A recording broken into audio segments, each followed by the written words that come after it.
पांचवी शिक्षा, अमीर पैसा बनाते हैं। कल रात मैंने एक युवा लड़के अलेक्जेंडर ग्राहम को लिखने से छुट्टी ले ली। मैं बेल के इतिहास के बारे में एक टीवी कार्यक्रम देख रहा था।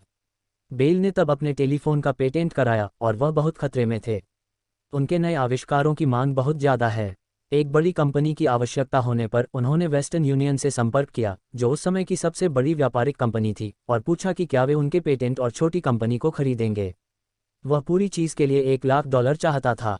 वेस्टर्न यूनियन के अध्यक्ष ने तिरस्कारपूर्वक उन्हें वापस लौटा दिया। उन्होंने कहा कि कीमत हास्यास्पद है। बाकी इतिहास है। अरबों डॉलर का एक नया व्यवसाय शुरू हो गया है। एएनटी। उस दिन अलेक्जेंडर ग्राहम बेल की कहानी के ठीक बाद शाम का अखबार निकला। एक और स्थानीय कंपनी के आकार घटाने की खबर आई। मजदूर गुस्से में शिकायत कर रहे थे। जो कंपनी इसका मालिक है वह अनुचित है। एक 54 वर्षीय प्रबंधक, जिसने अपनी नौकरी खो दी थी, अपनी पत्नी और 2 बच्चों के साथ कारखाने में पहुंचा और गार्ड से मालिकों से मिलने का अवसर मांगा। वह मालिकों से पूछना चाहता था कि क्या वे उसे नौकरी से निकालने पर पुनर्विचार करेंगे। उसने हाल ही में एक घर खरीदा था और उसे खोने का डर था। कैमरा दया की भीख मांगने के दुखद दृश्य पर केंद्रित था और इसे पूरी दुनिया को दिखाना चाहता था। कहने की जरूरत नहीं, मैं फंस गया था। मैं 1984 से पेशेवर रूप से पढ़ा रहा हूँ। यह एक ही समय में एक शानदार अनुभव और इनाम है। यह एक निराशाजनक पेशा भी है, क्योंकि मैंने हजारों छात्रों को पढ़ाया है और एक बात जो मैंने सभी में नोटिस की है, यहाँ तक कि मुझ में भी, वह यह है कि हम सभी में अद्भुत क्षमता है। हम सभी जन्मजात हैं। हालांकि जो चीज़ हमें रोकती है वह है आत्मविरोधाभास। लेकिन व्यवहारिक जानकारी का अभाव हमें पीछे नहीं खींचता।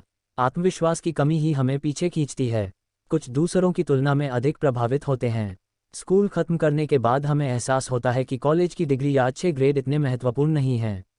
शिक्षा जगत के बाहर वास्तविक दुनिया में इसमें अंकों के अलावा और भी बहुत कुछ है। लोग इसे साहस, आत्मविश्वास, जंगलीपन, प्रतिस्पर्धा, बहादुरी, चालाक, साहस, धैर्य या प्रतिभा कहते हैं। ये तत्व, चाहे इसे किसी भी नाम से पुकारा जाए, अंततः किसी के भाग्य का निर्धारण करता है। इसमें स्कूल नंबर की कोई खास भूमिका नहीं है। हम में से प्रत्येक के चरित्र का कोई ना कोई पहलू होता है, जैसे बहादुरी, बुद्धिमत्ता, साहस आदि। चारित्रिक कमजोरी का एक पहलू ये भी है, व्यक्ति का मन हो तो वह घुटनों के बल बैठकर भीख मांग सकता है। वियतनाम मरीन कोर्स में पायलट के रूप में 1 साल बिताने के बाद मुझे अपने चरित्र के दोनों पक्षों की गहरी समझ हो गई। इनमें से कोई भी दूसरे से बेहतर नहीं है। फिर भी एक शिक्षक के रूप में मुझे लगता है कि व्यक्तिगत प्रतिभा के लिए सबसे बड़ी बाधा उसका अत्यधिक भय और आत्मविरोधाभास है। जब मैं देखता हूं कि छात्रों को उत्तर तो पता है लेकिन उत्तर पर प्रतिक्रिया देने की उनमें हिम्मत नहीं है, तो मैं निराश हो जाता हूं। वास्तविक दुनिया में कभी कभी बुद्धिमान आगे नहीं बढ़ पाते, लेकिन बहादुर जरूर आगे बढ़ते हैं। मेरा व्यक्तिगत अनुभव मुझे बताता है कि वित्तीय प्रतिभा के लिए व्यवहारिक ज्ञान और साहस दोनों की आवश्यकता होती है। जब डर बहुत ज़्यादा हो तो प्रतिभा दब जाती है। मैं अपनी कक्षा में छात्रों को जोखिम लेने, बहादुर बनने, अपनी प्रतिभा से डर पर काबू पाने और शक्ति हासिल करने के लिए प्रेरित करता हूँ। ये कुछ के लिए काम करता है और दूसरों को डराता है। मुझे लगता है कि ज़्यादातर लोग पैसे के मामले में सुरक्षित रहना चाहते हैं। मैं अक्सर ऐसे प्रश्न सुनता हूं कि जोखिम क्यों लें? मुझे अपना वित्तीय आईक्यू बनाने की जहमत क्यों उठानी चाहिए? मुझे आर्थिक रूप से साक्षर क्यों होना चाहिए? मैं जवाब देता हूं, अधिक विकल्प पाने के लिए। बड़े बदलाव आ रहे हैं। जैसा कि मैंने युवा आविष्कारक अलेक्जेंडर ग्राहम बेल की कहानी से शुरुआत की, आने वाले वर्षों में उनके जैसे कई और लोग दिखाई देंगे। बिल गेट्स जैसे सैकड़ों लोग होंगे और दुनिया भर में हर साल माइक्रोसॉफ्ट जैसी बेहद सफल कंपनियां बनाई जाएंगी। और अधिक दिवालियापन, छटनी और आकार में कमी आएगी। तो अपना वित्तीय आईक्यू बनाने की जहमत क्यों उठाएं? केवल आप ही इसका जवाब दे सकते हैं। हालांकि मैं आपको बता सकता हूं कि मैंने स्वयं ऐसा क्यों किया। जीवित रहने के लिए यह बहुत रोमांचक समय है। मैं परिवर्तन से डरने के बजाय उसका स्वागत करना चाहूँगा। मैं वेतन वृद्धि न होने की चिंता करने के बजाय करोड़ों रुपये कमाने के बारे में सोचने में व्यस्त रहूँगा। हम एक रोमांचक युग में रह रहे हैं जो दुनिया के इतिहास में अभूतपूर्व है। अब से पीढ़ियों तक लोग इस समय को याद करेंगे और कहेंगे कि यह अविश्वसनीय रूप से रोमांचक समय था। पुराने की मृत्यु और नए के जन्म का ये युग रोमांचक और रोमांचकारी है। तो अपना वित्तीय आईक्यू बनाने की जहमत क्यों उठाएं? क्योंकि यदि आप ऐसा करेंगे तो आप में बहुत सुधार होगा। अगर आप ऐसा नहीं करेंगे तो इस बार आपकी जीत डरावनी हो जाएगी।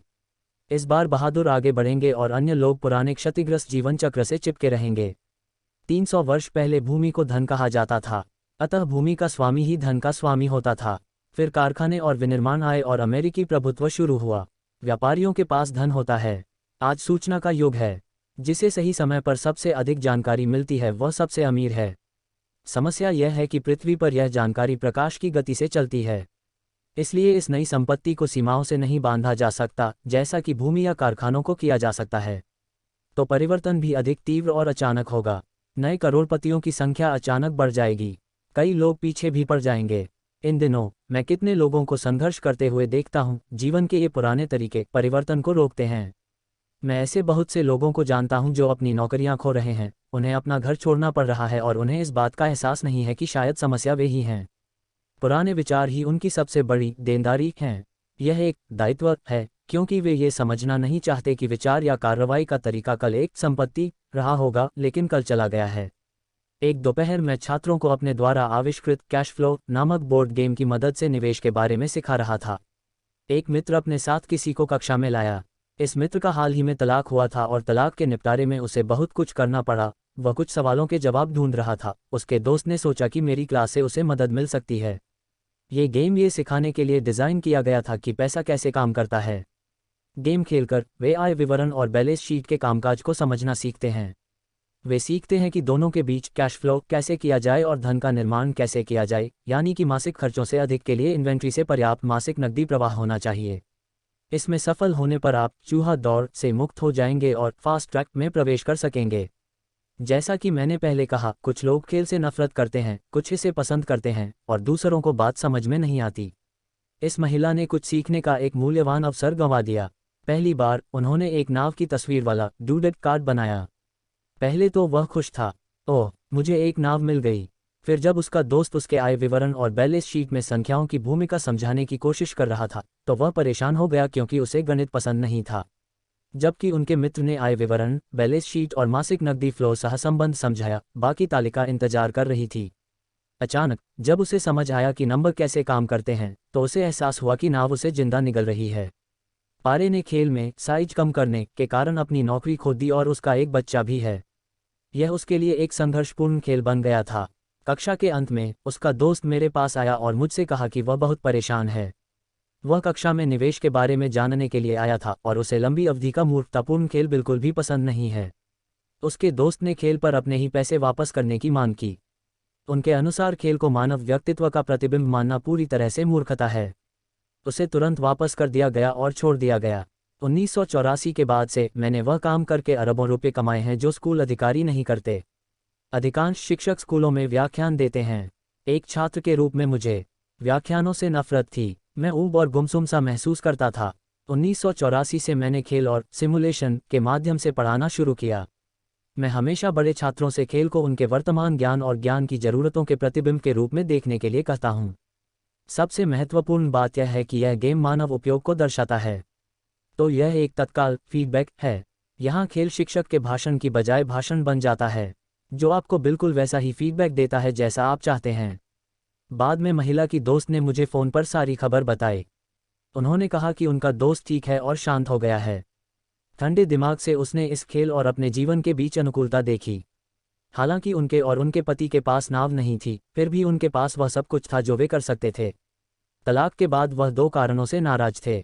एक तो उनका पति एक छोटी लड़की के साथ भाग गया और दूसरे, शादी के 20 साल बाद उनके पास कोई खास संपत्ति नहीं थी।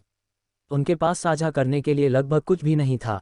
उनका 20 साल का वैवाहिक जीवन बहुत मज़ेदार था, लेकिन वे जो कुछ भी जमा कर पाए थे वह था ढेर सारा डूडेड, यानी आज का बकवास। उन्हें एहसास हुआ कि संख्याओं के साथ काम करने में उनकी आपत्ति उनकी आय विवरण, बैलेंस शीट इत्यादि शर्म से आती है। उनका मानना था कि पैसा इंसान का काम है। वह घर की देखभाल करती थी, मेहमानों का मनोरंजन करती थी और उसका पति वित्त संभालता था।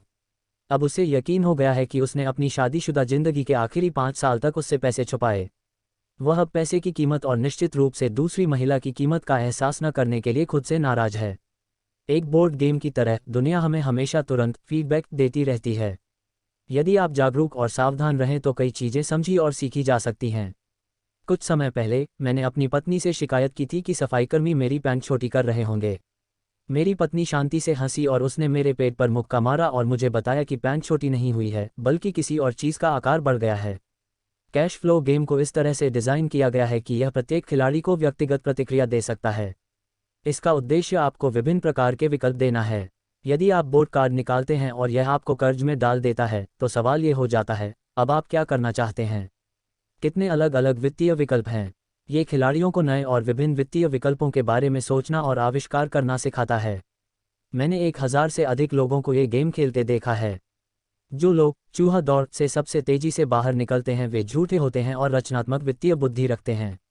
वे विभिन्न वित्तीय विकल्पों को समझते हैं। जो लोग संख्याओं से परिचित नहीं हैं वे सबसे बड़े फिसड्डी हैं और अक्सर निवेश की ताकत को नहीं समझते। अमीर लोग अक्सर रचनात्मक होते हैं, वे निर्णय के साथ जोखिम लेते हैं। कई लोग कैश फ्लो गेम खेलते समय ढेर सारे पैसे जीत जाते हैं, लेकिन उन्हें यह नहीं पता होता कि इसका क्या करें। उनमें से अधिकांश वास्तविक जीवन में आर्थिक रूप से सफल नहीं हैं। ऐसा लगता है कि हर कोई उन्हें पीछे छोड़ रहा है, भले ही उनके पास पैसा हो। और यह वास्तविक जीवन में भी सच है। कई लोग ऐसे होते हैं जिनके पास पैसा तो बहुत होता है, लेकिन वह आर्थिक रूप से आगे नहीं बढ़ पाते हैं। अपने विकल्पों को सीमित करना पुराने विचारों से चिपके रहने जैसा है। हाई स्कूल का मेरा एक दोस्त अब 3 स्थानों पर काम करता है। 20 साल पहले वह मेरे सहपाठियों में सबसे अमीर था। जब स्थानीय चीनी फैक्ट्री बंद हो गई, तो जिस कंपनी में वह काम करता था वह भी बंद हो गई। उनके मन में एक ही विकल्प था, पुराना विकल्प, यानी और अधिक मेहनत करो। अब समस्या ये थी कि उन्हें अपनी पुरानी कंपनी में उतने वरिष्ठ स्तर पर नौकरी नहीं मिली। परिणामस्वरूप उनकी शैक्षणिक योग्यताएं उन नौकरियों के लिए बहुत अधिक हैं जो वह अभी कर रहे हैं और मेरी नौकरियों के लिए बहुत कम हैं। वह अब गुजारा करने के लिए 3 नौकरियां करता है। मैंने लोगों को शिकायत करते सुना है कि उन्हें कैश फ्लो खेलने के लिए सही अवसर कार्ड नहीं मिलता है, तो वे बैठे हैं। मैं जानता हूं कि वास्तविक जीवन में भी कई लोग ऐसा करते हैं। वे सही मौके का इंतजार करते हैं। मैंने ये भी देखा है कि कई बार लोगों को सही अवसर कार्ड तो मिल जाता है, लेकिन उस समय उनके पास पर्याप्त पैसा नहीं होता है। फिर वे शिकायत करते हैं कि यदि उनके पास अधिक पैसा होता तो वे चूहा दौड़ से बच सकते थे। वे वहां बैठने को मजबूर हैं। मैं ऐसे लोगों को जानता हूं जो वास्तव में ऐसा करते हैं। वे सभी बड़े व्यापारिक लेन देन के गवाह हैं, लेकिन उनके पास पैसा नहीं है। फिर ऐसे लोग भी हैं जिन्होंने एक महान अवसर का कार्ड बनाया है, उसे जोर जोर से सुनाया है, लेकिन उन्हें पता नहीं है कि यह एक महान अवसर है। उनके पास पैसा है, समय सही है, उनके पास कार्ड है, लेकिन वे अपने पास मौजूद अवसरों को नहीं देख पाते हैं। वे यह नहीं समझ पाते कि अपनी चूहे की दौड़ से बाहर निकलने के लिए इसे वित्तीय नियोजन में कैसे लागू किया जाए। मैंने किसी अन्य की तुलना में ऐसे अधिक लोगों को देखा है। अधिकांश लोग अपने जीवन काल के सबसे महान अवसर को भी नहीं पहचान पाते हैं। 1 साल बाद उन्हें इस बात का पता चलता है, लेकिन तब तक बाकी सभी लोग अमीर हो चुके होते हैं। वित्तीय साक्षरता का अर्थ है अनेक विकल्प। यदि अवसर आपके सामने नहीं आते हैं, तो आप अपनी वित्तीय स्थिति को सुधारने के लिए क्या कर सकते हैं? यदि कोई अवसर आपके सामने आता है लेकिन आपके पास पैसा नहीं है और बैंक आपसे बात नहीं करना चाहता है, तो आप अवसर का लाभ उठाने के लिए क्या कर सकते हैं? यदि आपका स्मार्ट अनुमान गलत है और आप जो उम्मीद कर रहे थे वह नहीं है, तो आप 0 को करोड़ में कैसे बदल सकते हैं? इसे वित्तीय बुद्धिमत्ता कहा जाता है। इससे कोई फर्क नहीं पड़ता कि क्या होता है, मायने ये रखता है कि 0 को लाखों में बदलने के लिए आप कितने अलग अलग वित्तीय समाधान लेकर आ सकते हैं। और वहाँ ये समझ आता है कि आप आर्थिक समस्याओं को सुलझाने में कितने रचनात्मक हैं। ज़्यादातर लोग एक ही उपाय जानते हैं, और मेहनत करें, पैसा जमा करें और उधार लें। तो आप अपनी वित्तीय बुद्धिमत्ता क्यों बढ़ाना चाहेंगे? क्योंकि आप एक स्वनिर्मित व्यक्ति बनना चाहते हैं। जो कुछ भी होता है आप उसे लेते हैं और उसे बेहतर बनाते हैं। बहुत कम लोग समझते हैं कि भाग्य बनाया जा सकता है, बिल्कुल पैसे की तरह। और अगर आप भाग्यशाली बनना चाहते हैं और पैसा कमाना चाहते हैं, तो कड़ी मेहनत करने के बजाय वित्तीय ज्ञान होना ज़रूरी है। यदि आप सही चीज़ के घटित होने के लिए सापेक्ष मानक व्यक्ति बनना चाहते हैं, तो आप लंबे समय तक प्रतीक्षा कर सकते हैं। ये बंद होने से पहले अगले 5 मील तक सभी ट्रैफिक लाइटों के हरे होने का इंतजार करने जैसा है। जब माइक और मैं छोटे थे, तो मेरे अमीर पिता हमेशा हमसे कहते थे, पैसा मायने नहीं रखता। हमारे अमीर पिता कभी कभी उस पल को याद करते थे जब हमने पहली बार एक साथ प्लास्टर ऑफ पेरिस से सिक्के बनाना शुरू किया था। तभी हम पैसे के रहस्य के बहुत करीब पहुंचे। गरीब और मध्यम वर्ग पैसे के लिए काम करते हैं, वह कहा करते थे, अमीर पैसा बनाते हैं। जितना अधिक आप पैसे को सब कुछ मानेंगे, उतना अधिक आप इसके लिए काम करेंगे। एक बार जब आपको यह एहसास हो जाए कि पैसा ही सब कुछ नहीं है, तो आप अमीर बन जाएंगे।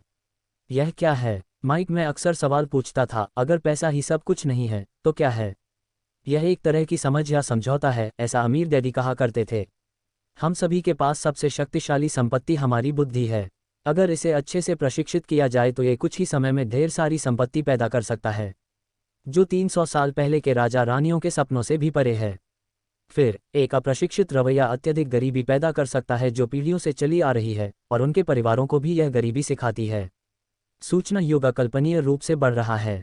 कुछ लोग कुछ नहीं से केवल विचारों और अनुबंधों से अविश्वसनीय रूप से अमीर बन रहे हैं।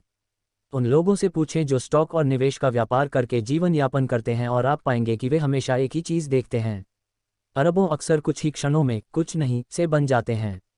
और कुछ नहीं कहने का मतलब है बिना किसी पैसे के लेन देन के। यह अनुबंध के माध्यम से है। वाणिज्य में यह एक हाथ का इशारा है या एक टोरंटो व्यापारी की स्क्रीन से लिस्बन व्यापारी की स्क्रीन पर एक ध्वनि है जो वापस लिस्बन आती है। अपने ब्रोकर से फ़ोन पर तुरंत खरीदने और बेचने के लिए कह रहा हूँ। इस मामले में पैसों का लेन देन नहीं हुआ, सिर्फ समझौता हुआ। तो अपनी वित्तीय बुद्धिमत्ता क्यों विकसित करें? केवल आप ही इसका जवाब दे सकते हैं। आइए मैं आपको बताता हूं कि मैं अपनी बुद्धि के इस पहलू को क्यों विकसित कर रहा हूं। मैं ऐसा इसलिए कर रहा हूं क्योंकि मैं जल्दी पैसा कमाना चाहता हूं। इसलिए नहीं कि मुझे इसकी ज़रूरत है, बल्कि इसलिए कि मैं चाहता हूं। यह एक दिलचस्प शैक्षणिक प्रणाली है। मैं अपना वित्तीय आईक्यू बनाना चाहता हूं क्योंकि मैं दुनिया के सबसे तेज और सबसे बड़े खेल का हिस्सा बनना चाहता हूं।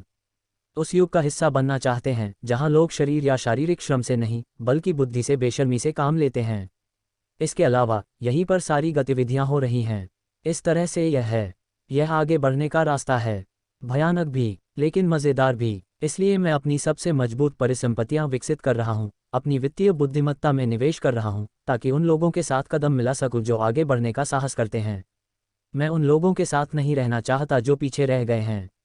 मैं आपको पैसा कमाने का एक सरल उदाहरण दूंगा। 1990 के दशक की शुरुआत में फीनिक्स की अर्थव्यवस्था गंभीर संकट में थी। मैं गुड मॉर्निंग अमेरिका से हूं। मैं एक वी शो देख रहा था, तभी एक वित्तीय योजनाकार आया और निराशावादी भविष्यवाणियां करने लगा। उनकी सलाह थी, पैसे बचाएं, $100 प्रति माह लगाएं और आप 40 वर्षों में करोड़पति बन जाएंगे। खैर, हर महीने पैसे बचाना एक अच्छा विचार है। यह एक विकल्प है, एक ऐसा विकल्प जिस पर अधिकांश लोग सहमत हैं। समस्या यह है कि यह व्यक्ति को वास्तविकता देखने की अनुमति नहीं देता है। वे अपने पैसे के लिए अधिक महत्वपूर्ण विकास अवसरों से चूक जाते हैं। समाज उनसे आगे निकल जाता है। जैसा कि मैं कहता हूं, उस समय देश की अर्थव्यवस्था बहुत खराब थी। ये निवेशकों के लिए एकदम सही बाजार स्थिति है। मेरे पैसे का एक बड़ा हिस्सा शेयर बाजार और अपार्टमेंट हाउसों में निवेश किया गया था। मेरी नकदी बहुत कम थी, क्योंकि हर कोई शेयर दे रहा है और मैं खरीद रहा हूं। मैं बचत नहीं कर रहा था, मैं निवेश कर रहा था। मेरी पत्नी और मेरे पास तेजी से बढ़ते बाजार में काम कर रहे मेरे मिलियन डॉलर से अधिक नकदी थी। ये निवेश का सबसे अच्छा मौका था। आर्थिक स्थितियां विकट थीं। मैं इन छोटी खरीदारी से बच नहीं सका। जो घर कभी $100,000 के थे, वे अब $75,000 के हो गए हैं। लेकिन स्थानीय रियल एस्टेट कार्यालय में व्यवसाय करने के बजाय मैंने दिवालियापन, वकील के कार्यालय में या अदालत की सीढ़ियों पर व्यवसाय शुरू किया। इन क्षेत्रों में जिन घरों की कीमत $75,000 है, उन्हें कभी कभी $20,000 या उससे कम में खरीदा जा सकता है। मेरे एक मित्र ने मुझे 90 दिनों के लिए $2,000 का ऋण दिया, जिसमें $200 ब्याज भी शामिल था। मैंने वकील को एक कैशियर चेक दिया। जब यह अधिग्रहण चल रहा था, मैंने अखबार में एक विज्ञापन दिया, $75,000 का घर केवल $60,000 में उपलब्ध है। इसके लिए तुरंत नकद भुगतान करने की जरूरत नहीं है। नतीजतन फ़ोन बजता रहा। संभावित खरीदारों का चयन किया गया और एक बार जब संपत्ति कानूनी रूप से मेरी हो गई, तो सभी संभावित खरीदारों को घर देखने की अनुमति दी गई। कुछ ही मिनटों में घर बिक गया। मैंने $2,500 प्रोसेसिंग शुल्क मांगा, जिसे देने में उन्हें खुशी हुई। इसके बाद कानूनी तौर पर नाम बदलने की प्रक्रिया शुरू हुई। मैंने अतिरिक्त $200 के साथ अपने मित्र के $2,000 लौटा दिए। वह खुश हैं, घर खरीदने वाले लोग खुश हैं और मैं खुश हूँ। मैंने $60,000 में एक घर बेचा जिसके लिए मैंने केवल $20,000 का भुगतान किया। मेरी संपत्ति सूचीकरण राशि का $40,000 सीधे खरीदार द्वारा उत्पन्न किया गया था। और पूरे कार्य का समय केवल 5 घंटे है। अब जब आप वित्तीय रूप से साक्षर हो सकते हैं और संख्याएं पढ़ सकते हैं, तो मैं आपको दिखाऊंगा कि यह धन की खोज का एक उदाहरण क्यों है। ऐसी निराशाजनक बाजार स्थितियों में मैं और मेरी पत्नी अपने खाली समय में इस तरह के सरल आदान प्रदान करने में सक्षम थे। जबकि हमारा अधिकांश पैसा रियल एस्टेट और शेयर बाजार में निवेश किया गया था, हम उन 6 खरीद, निर्माण और बिक्री एक्सचेंजों के माध्यम से रियल एस्टेट में $1,90,000 से अधिक 10% ब्याज पर बनाने में सक्षम थे। ये लगभग $19,000 प्रति वर्ष की कमाई के बराबर है, जिसमें से अधिकांश हमारे अपने निगम के माध्यम से सुरक्षित किया गया था। इस वर्ष $19,000 का अधिकांश हिस्सा हमारी कंपनी की कार, गैस, यात्रा, बीमा, ग्राहकों के साथ रात्रिभोज और अन्य चीज़ों पर खर्च किया गया था। जब तक सरकार को आयकर लगाने का अवसर मिलता है, तब तक वे वैधानिक कर पूर्व टैक्स से पहले व्यय के रूप में खर्च हो चुके होते हैं। ये पैसा खोजने, उसे बनाने और वित्तीय बुद्धिमत्ता के साथ उस पैसे की रक्षा करने का एक सरल उदाहरण है। अपने आप से पूछें, $1,90,000 बचाने में कितना समय लगेगा? क्या बैंक आपके पैसे पर 10% ब्याज देगा? अनुबंध 30 वर्षों के लिए वैध है। मुझे आशा है कि वे कभी भी $1,90,000 का भुगतान नहीं करेंगे। यदि वे पूंजी देंगे तो मुझे कर देना होगा। इसके अलावा, यदि आप 30 वर्षों तक $19,000 कमाते हैं, तो कुल आय 5 लाख से थोड़ी अधिक है। मुझसे लोगों ने पूछा है कि अगर लड़का भुगतान नहीं करेगा तो क्या होगा? अगर हकीकत में ऐसा होता है तो ये अच्छी खबर है। 1994 से 1997 तक फीनिक्स का रियल एस्टेट बाजार देश में सबसे मजबूत था। वह $60,000 का घर $70,000 में बेचा गया था। ऋण प्रसंस्करण शुल्क के रूप में अतिरिक्त $2,500 का शुल्क लिया गया। नए खरीदार को यह अभी भी बहुत सस्ता लेनदेन लग रहा था। और यह प्रक्रिया लगातार लागू रहती है। पहली बार जब मैंने घर बेचा तो मैंने केवल $2,000 का भुगतान किया। इस विनिमय में मुझे व्यावहारिक रूप से कुछ भी खर्च नहीं हुआ। मेरे निवेश पर रिटर्न अनंत था। ये शून्य से बहुत अधिक आय बनाने का एक उदाहरण है। जब घर दूसरे एक्सचेंज पर दोबारा बेचा गया तो मैंने $2,000 अपनी जेब में रख लिए और ऋण अवधि 30 साल तक बढ़ा दी। यदि मुझे पैसा कमाने के लिए भुगतान किया जाता है तो मेरी ब्याज दर ROI क्या होगी? मुझे नहीं पता, लेकिन मुझे यकीन है कि यह प्रति माह $100 की बचत से कहीं अधिक है। दरअसल, ₹150 कमाने पर उस पर टैक्स चुकाने पर ₹100 मिलते हैं, जिसे 5% ब्याज पर 40 साल तक जमा करना होता है। इस 5% ब्याज पर भी आपको दोबारा टैक्स देना होगा। ये बहुत बुद्धिमानी नहीं है। ये सुरक्षित हो सकता है लेकिन बुद्धिमत्ता का संकेत नहीं। आज जब मैं 1997 में ये किताब लिख रहा हूँ तो बाजार की स्थिति 5 साल पहले की स्थिति से बिल्कुल अलग है। फीनिक्स का रियल एस्टेट बाजार संयुक्त राज्य अमेरिका के लिए ईर्ष्या का विषय है। हमने जो घर $60,000 में बेचे थे उनकी कीमत अब $110,000 है। कुछ अनुबंध पूर्व अवसर अभी भी उपलब्ध हैं, लेकिन यह मेरी एक मूल्यवान संपत्ति है, जिसका अर्थ है कि मुझे इसे ढूंढने में समय बिताना होगा। वे अब बहुत कम हैं, लेकिन आज भी हजारों खरीदार इस प्रकार की बिक्री की तलाश में हैं, जबकि बिक्री के केवल कुछ अवसर ही वित्तीय लाभ की संभावना प्रदान करते हैं। बाजार बदल गया है। अब संपत्ति सूची में अन्य अवसरों को शामिल करने की जरूरत है। आप इसे यहाँ नहीं कर सकते, ये अवैध है, आप झूठ बोल रहे हैं। मैं अक्सर ये टिप्पणियाँ सुनता हूँ। लेकिन क्या आप मुझे दिखा सकते हैं कि यह कैसे करना है? ऐसे कमेंट कम ही सुनने को मिलते हैं। गणित सीधा है, किसी बीजगणित या कलन की आवश्यकता नहीं है। मैं ज़्यादा नहीं लिखता क्योंकि एस्क्रो कंपनी कानूनी एस्क्रो एक्सचेंज और लेनदेन की देखरेख और प्रबंधन करती है। माईरूफ एक्सचेंजों और लेनदेन की देखभाल और प्रबंधन करता है। मुझे छत की मरम्मत करने या शौचालय का ताला खोलने की ज़रूरत नहीं है क्योंकि मालिक ऐसा करते हैं, उनका घर। हालांकि कभी कभी कोई भी भुगतान नहीं करता है, लेकिन वह बहुत अच्छा है क्योंकि देर होने पर उन्हें अलग से शुल्क देना पड़ता है या वे घर छोड़ देते हैं और संपत्ति फिर से बिक जाती है। अदालती कार्यवाही इसका ख्याल रखती है। हो सकता है कि यह आपके क्षेत्र में उपलब्ध न हो। बाजार की स्थितियां भिन्न हो सकती हैं, लेकिन यह उदाहरण दिखाता है कि कैसे सरल आर्थिक प्रथाएं बहुत कम जोखिम के साथ हजारों डॉलर उत्पन्न कर सकती हैं। यह इस बात का उदाहरण है कि पैसा सिर्फ एक अनुबंध है। माध्यमिक विद्यालय की शिक्षा प्राप्त कोई भी व्यक्ति इसे कर सकता है। फिर भी अधिकांश लोग ऐसा नहीं करेंगे। अधिकांश लोग पारंपरिक सलाह को सुनेंगे, कड़ी मेहनत करो, पैसे बचाओ। लगभग 30 घंटों के काम के बाद लगभग $190,000 की संपत्ति बनाई गई और कोई कर बकाया नहीं था। आपको इनमें से कौन सा कठिन लगता है? एक, कड़ी मेहनत करो, 50% टैक्स दो, बाकी बचाओ। संचित धन पर 5% ब्याज मिलता है, जिस पर कर भी लगता है। समय के साथ अपने वित्तीय कौशल और दिमागी शक्ति का निर्माण करें और संपत्ति की शक्ति का प्रयोग करें। इसके अलावा विकल्प 1 का उपयोग करके $1,90,000 जमा करने में लगने वाले समय को भी जोड़ें, क्योंकि समय आपकी मुख्य संपत्ति है। अब आप समझ सकते हैं कि जब मैं माता पिता को ये कहते सुनता हूँ, मेरा बच्चा स्कूल में अच्छा कर रहा है और अच्छी शिक्षा प्राप्त कर रहा हूँ, मैं चुपचाप अपना सिर हिलाता हूँ। यह अच्छा हो सकता है, लेकिन क्या ये पर्याप्त है? मैं जानता हूँ कि उपरोक्त निवेश रणनीति का उपयोग एक छोटे उदाहरण के रूप में किया जाता है। इस उदाहरण का उपयोग ये समझाने के लिए किया जाता है कि छोटा कैसे बड़ा बन सकता है। मेरी सफलता ठोस वित्तीय बुनियादी बातों के महत्व को दर्शाती है, जिसकी शुरुआत ठोस वित्तीय शिक्षा से होती है। मैंने इसे पहले भी कहा है, लेकिन फिर से ये ध्यान रखना महत्वपूर्ण है कि वित्तीय बुद्धिमत्ता 4 प्रमुख व्यावहारिक कौशलों से बनी है। 1. वित्तीय साक्षरता, संख्याओं को पढ़ने की क्षमता।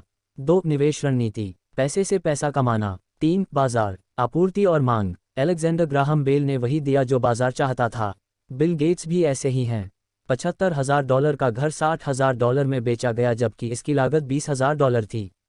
यह बाजार द्वारा पैदा किए गए अवसर का लाभ उठाने का परिणाम है। कुछ खरीद रहे हैं, कुछ बेच रहे हैं। 4 कानून, लेखांकन, कॉर्पोरेट, राज्य और राष्ट्रीय नियमों के बारे में जागरूकता। मैं कहता हूं कि नियमों से खेलें।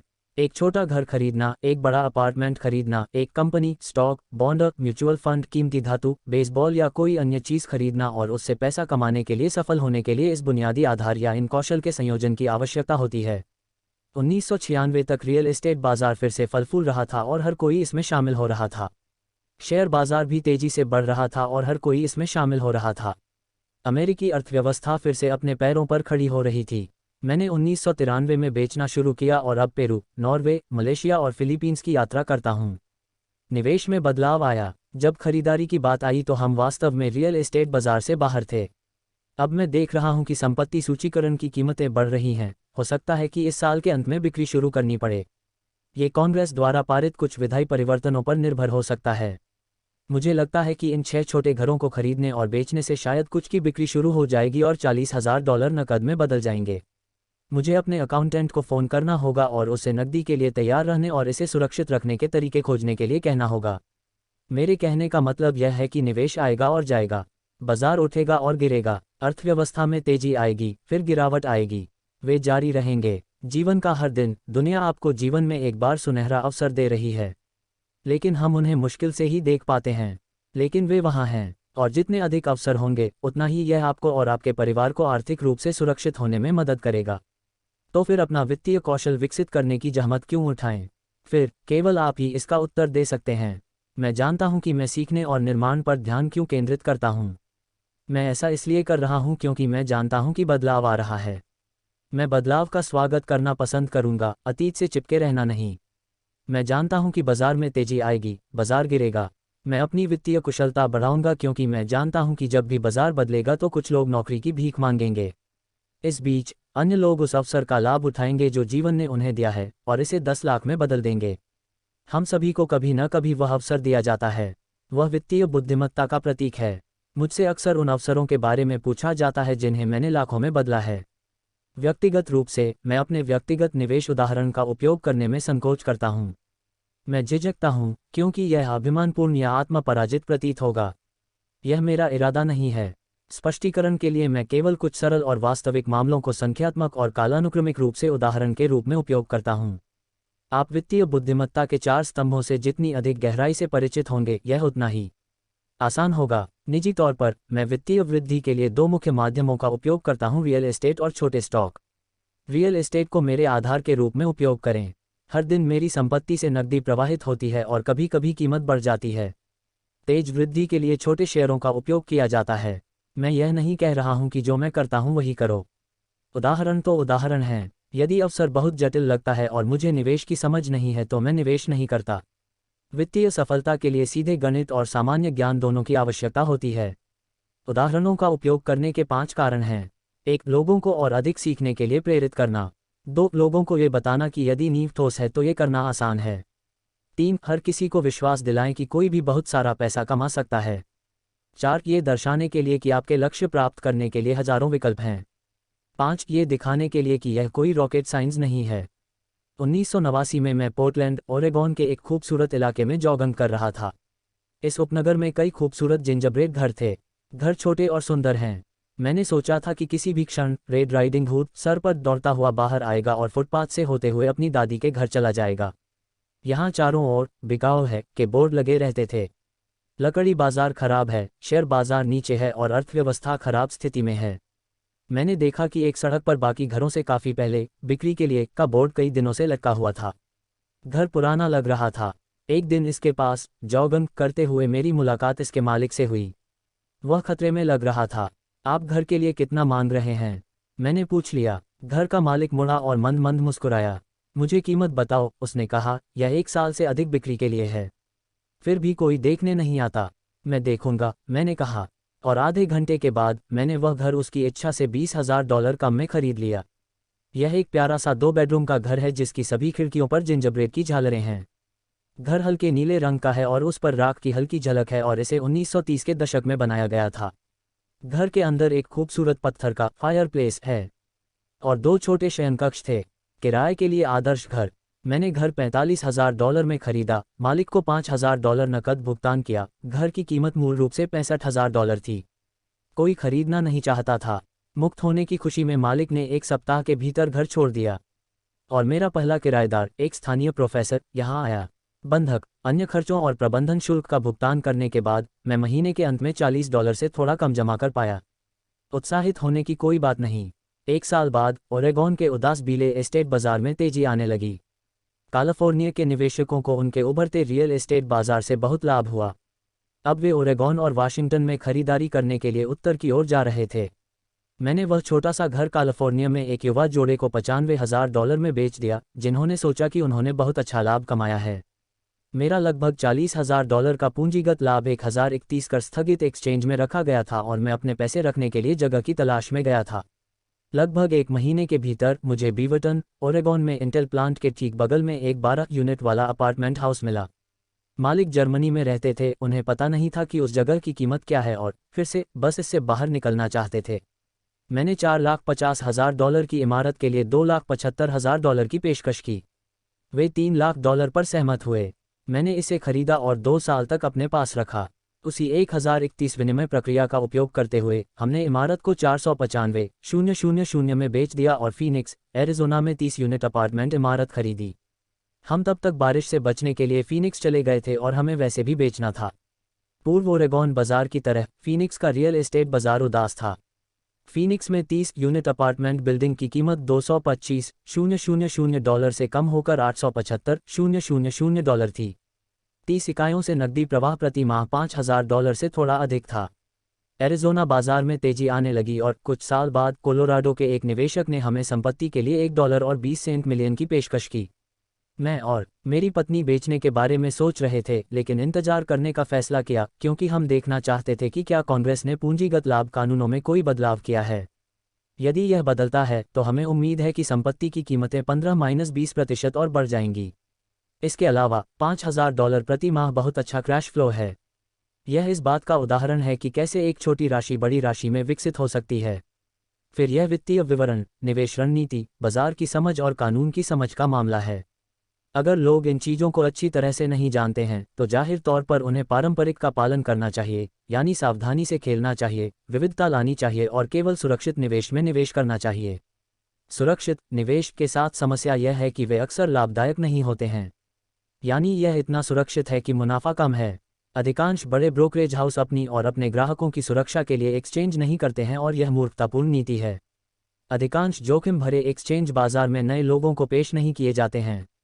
अक्सर सबसे अच्छे एक्सचेंज जो अमीरों को और अमीर बनाते हैं उन लोगों के लिए आरक्षित होते हैं जो खेल को अच्छी तरह से समझते हैं।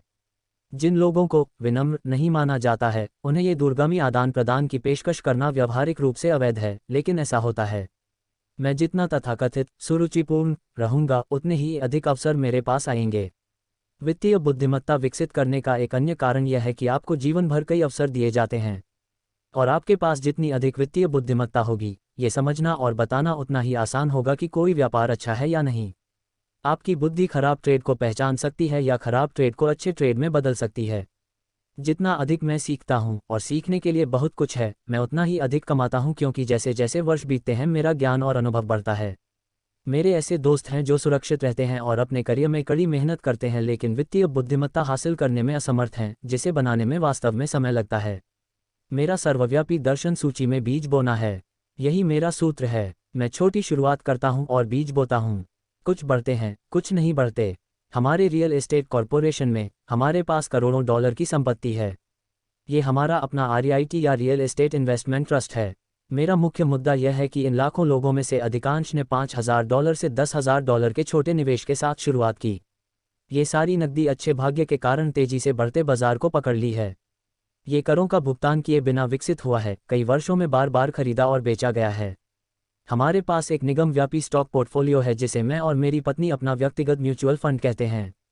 हमारे बहुत सारे दोस्त हैं जो विशेष रूप से हम जैसे निवेशकों के साथ व्यापार करते हैं जिनके पास हर महीने निवेश करने के लिए कुछ अतिरिक्त पैसा होता है।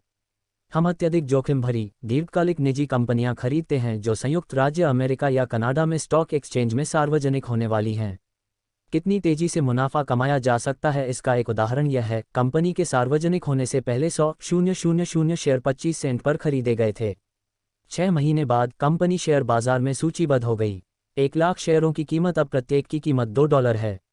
यदि कंपनी अच्छी तरह से प्रबंधित होती है तो कीमत बढ़ जाती है और स्टॉक $20 प्रति शेयर या उससे अधिक तक बढ़ जाता है। ऐसे कई वर्ष रहे हैं जब हमारे $25,000 एक वर्ष से भी कम समय में 10 लाख में बदल गए।